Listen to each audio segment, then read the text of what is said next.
अस्सलाम वालेकुम वरहमतुल्लाहि वबरकातुहू। ईडी का केस जो तकरीबन 1 साल पहले इन लोग ने फाइल किया था, उसका इन लोग ने एक नोटिस दिया था नौहरा शेख को और अपने डिफेंस में आके बात करने की बात की थी, लेकिन नौहरा शेख उस वक्त जेल में थी। और उसके बाद ये एक ऑर्डर यहाँ पे ऐसा निकला है, ऑर्डर डेटेड 23 फरवरी 2021। ये जो नोटिस था ईडी का रिसेंटली, क्योंकि नौहरा शेख ने 207 दिन लगा दिए, कोई भी मतलब 207 दिन के बाद ये सामने आई है, ये कॉन्डोनेशन ऑफ डीले यानी डिफेंस ऑफ डीले। ओके, तो 207 दिन लग गए इसको जवाब देने में, तो जवाब नहीं दी तो ईडी ने इवैक्यूएशन का नोटिस यानी घर खाली करो करके नोटिस 16 फरवरी को इनको दे दिया था। 16 फरवरी, और 10 दिन का मोहलत दिया था। 10 दिन के अंदर इस नोटिस इस प्रॉपर्टी को खाली करो। इनका प्रॉपर्टी जो है वो MLA colony, Banjara hills MLA colony, ये प्रॉपर्टी जहाँ पे वो घर पे रहती है, उस घर को खाली करने का इवैक्यूएशन नोटिस इसको 12 तारीख का डेटेड है नोटिस, लेकिन 16 तारीख को नौहरा शेख को मिला और 16 तारीख से 10 दिन के अंदर इसको खाली करना था, यानी 25 तारीख तक खाली करना था। और 26 तारीख को ईडी इसका पूरा पोजीशन ले लेती। लेकिन ये नोटिस मिलने के बाद नौहरा शेख ये ट्रिब्यूनल पहुंच गई, एपेलेट ट्रिब्यूनल। और वहाँ पे उन्होंने एक एप्लीकेशन डाला कि क्योंकि मैं जेल में थी इतने सारे दिन और मेरे पास अब अभी वापस आके जेल से मैं अपने फैमिली के साथ इसी घर में रह रही हूँ, और ये इकलौता ऐसी एक प्रॉपर्टी है जो इसके रेजिडेंस के लिए यानी रहने के लिए है, तो यानी ये अगर इस घर से निकाल दी जाए तो ये सड़क पे आ जाएगी, ऐसा एक एप्लीकेशन उन्होंने दिया है। और उन्होंने इस कोर्ट से स्टेटस क्वो का ऑर्डर मांगा है। स्टेटस क्वो मतलब कि जैसा है वैसे ही रहने दो, फिलहाल मेरे को अपनी बात रखने दो और इसमें से मेरे को मत निकालो। ओके, स्टेटस क्वो का ये लोग ने ऑर्डर मांगा है।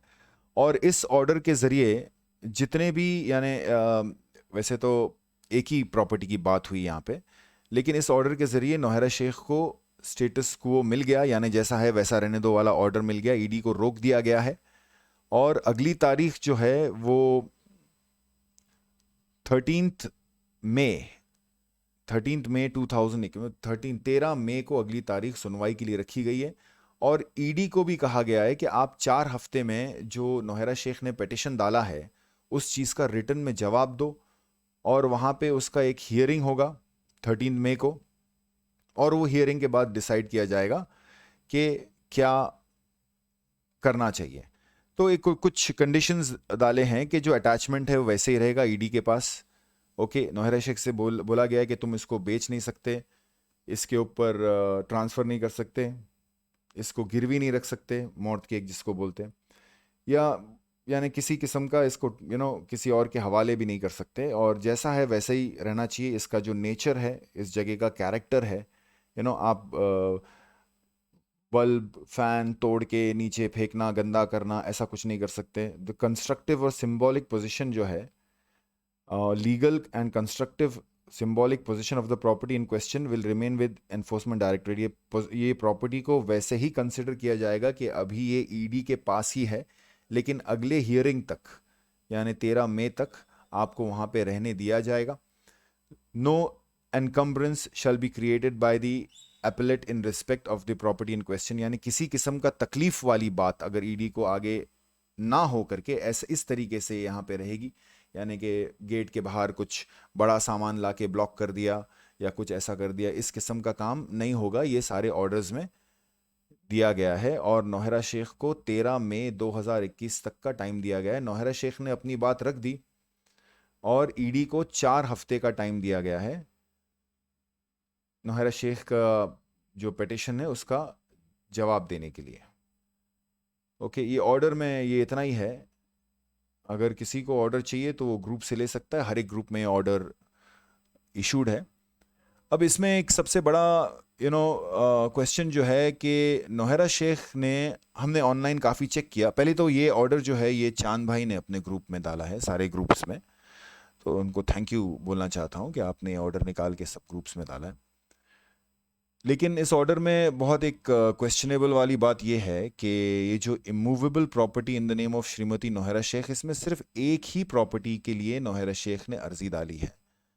और जैसे हम सब जानते हैं कि नौहरा शेख ने सुप्रीम कोर्ट में ये कहा कि मैं बाहर आके सबको देती और मेरा ऑफिस में मैं सबको बुलाती, एजीएम करती और यहाँ ये करती वो करती, वो सब इसमें अभी फुलफिल होते हुए बिल्कुल दिखाई नहीं दे रहा है। बल्कि कंपनी जो है वो इंसॉल्वेंट होते हुए दिखाई दे रही है, यानी कि वो देने लायक नहीं बची।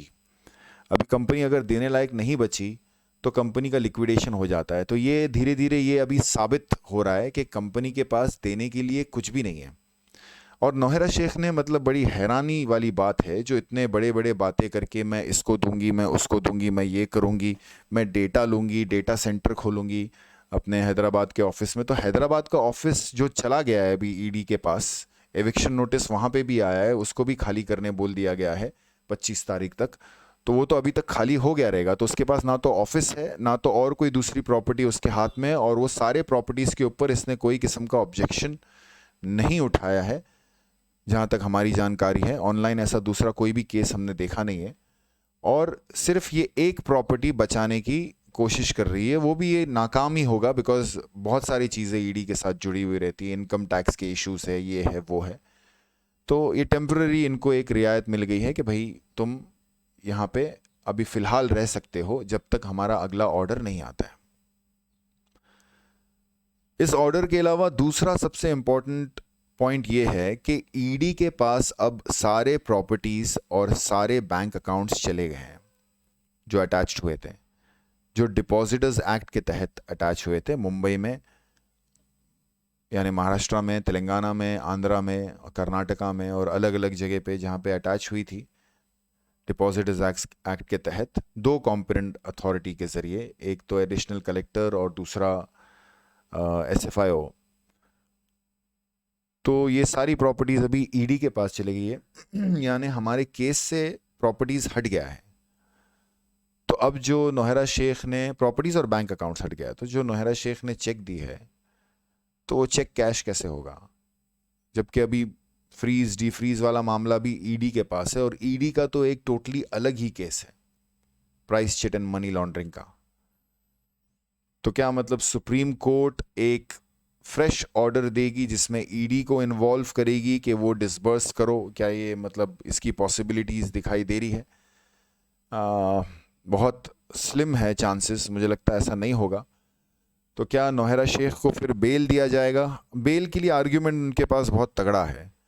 वो ये बोलेंगे कि मैं सुप्रीम कोर्ट का जो है ऑर्डर उसको मैं पूरा कर रही थी, लेकिन ईडी ने बीच में आके जो ये सीजिंग का नोटिस दिया, ये दिया, उसकी वजह से जो मेरा जो आपके ऑर्डर को फुलफ़िल करने का जो जर्नी था, जो रास्ता था, वो मैं पूरा नहीं कर सकी, क्योंकि ईडी ने आके ऐसा सीज़ कर दिया, ऑफिस सीज़ कर दिया और ऑफिस को इवैक्यूएशन नोटिस दे दिया, यानी खाली करने वाला नोटिस दे दिया, घर को खाली करने वाला नोटिस दे दिया। तो ऐसे सिचुएशन में मैं आपके सुप्रीम कोर्ट के ऑर्डर को फुलफ़िल नहीं कर सकी, लिहाजा मुझे और वक्त दिया जाए, बेल दिया जाए और रेगुलर बेल दिया जाए, और जब तक ये मामला क्लियर नहीं होता है कि किस तरीके से मैं डिसबर्स करूं, तब तक मेरे को रेगुलर बेल दे के बाहर रख दिया जाए। तो ये एक ऐसी डिमांड इनकी होगी, एकदम एविडेंट लग रहा है, अभी फ़िलहाल जाहिर लग रहा है यानी कि ऐसे ही डिमांड होगी। और उसके ऊपर से सुप्रीम कोर्ट अगर इनको अंदर डाल देती है, तो जो कोर्ट के ज़रिए पैसा मिलने वाला रास्ता है, जो सबसे फास्टेस्ट रास्ता है, वो बात ख़त्म हो जाती है। और अगर अंदर डाल देती है तो मेरे ख्याल से इन्वेस्टर्स लोग को इतना अब ईडी का अटैचमेंट और ऑफिस का बंद होना, ये सारे चीज़ें जो है, इसके जो एविडेंस है और ऑर्डर्स है, कोर्ट के ऑर्डर्स ख़ास करके, वो कलेक्ट करके कंपनी को इंसॉल्वेंट ऑलरेडी करार हो गई है समझो, वो हिसाब से NCLT के द्वारा, इंसॉल्वेंसी एंड बैंक्रप्सी कोर्ट के द्वारा इसको लिक्विडेशन पे ला सकते हैं। ये भी एक we have to inquire about this कि चलो अभी लिक्विडेट करो। या अगर सुप्रीम कोर्ट उसको बाहर रख देती है, बोले कि ठीक है तुम बेल ले लो, तो उसके बाद तो definitely since the company is functioning even though it does not have office, उसके पास ऑफिस नहीं है, लेकिन फिर भी वो ये कहेगी कि मेरा कंपनी चालू है, तो तब भी इसको NCLT के थ्रू या एनसीएलटी के हिसाब किताब में एक नोटिस दिया जा सकता है ये कह के कि भाई मेरा इतना पैसा निकलता है, और वो 20 दिन के अंदर अगर वो पैसा नहीं देती है, 18 दिन का एक्चुअल टाइमिंग है, I just have to confirm that, तो पैसा उसमें नहीं देती है तो इसका कंपनी तब लिक्विडेशन में चला जाता है। दोनों ही सूरत में मामला अब ऐसा है कि लिक्विडेशन पे ही जाने जैसा है, बिकॉज इसके पास ऑफिस नहीं है, और ये जो भी इसके जितने भी वादे हैं ये सारे फेक है। इसकी जितने भी बातें हैं ये झूठे हैं, इनफैक्ट कि मैं आके दूंगी नहीं दूंगी, क्योंकि इन्होंने अपने ऑफिस को खाली कर दिया है, जहाँ तक हमारा हिसाब किताब है कि खाली हो चुका है, और कंपनी टोटली अभी फ़िलहाल हर एंगल से बंद है, और कोई स्कोप नहीं दिख रहा है कि कंपनी फिर से किसी भी तरह चालू हो, क्योंकि ईडी ने उस जगह को खाली करने का नोटिस, एविक्शन नोटिस जिसको बोलते हैं, वो दे दिया है।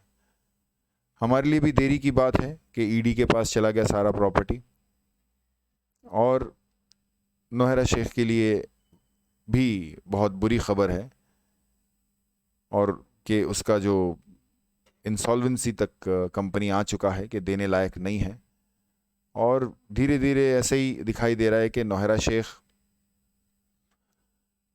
जब ये घर छोड़ेगी तो ऑब्वियसली उसके पास तिरुपति है जाने के लिए, उसका गांव जो उसका पहला घर था, वहाँ पे वो जाके जितने भी उसके पास बचे कुचे पैसे हैं वहाँ पे वो कंटिन्यू कर सकती है अपना लाइफ, बेल में बाहर सारे कोर्ट्स को अटेंड कर सकती है, और उसके बाद इवेंचुअली अपनी बाकी की ज़िंदगी वहाँ पे गुजार सकती है।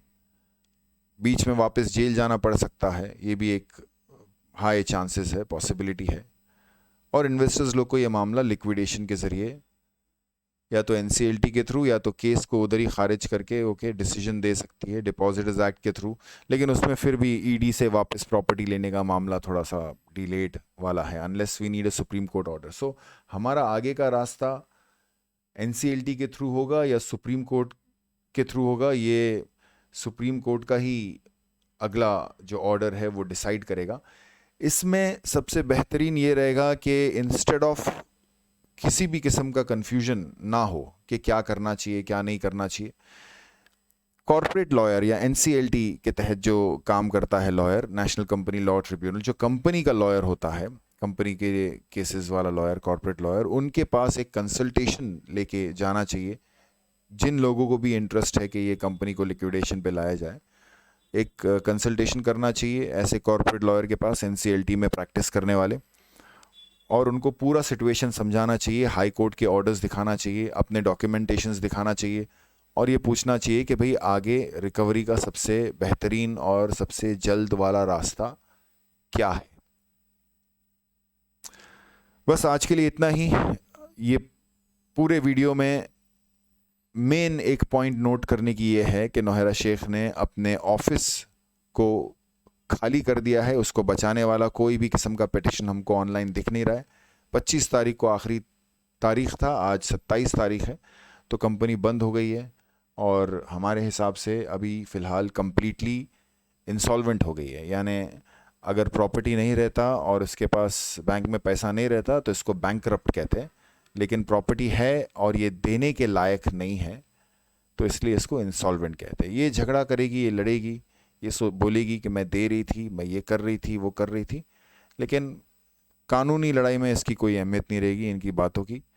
ये ईडी ने प्रॉपर्टी, इसका जो है ऑफिस जो है वो बंद कर दिया है, अपने अंडर में ले लिया है, खाली करवा दिया है, तो हीरा ग्रुप के लिए मामला अभी देखा जाए तो ख़त्म, टोटल ख़त्म है।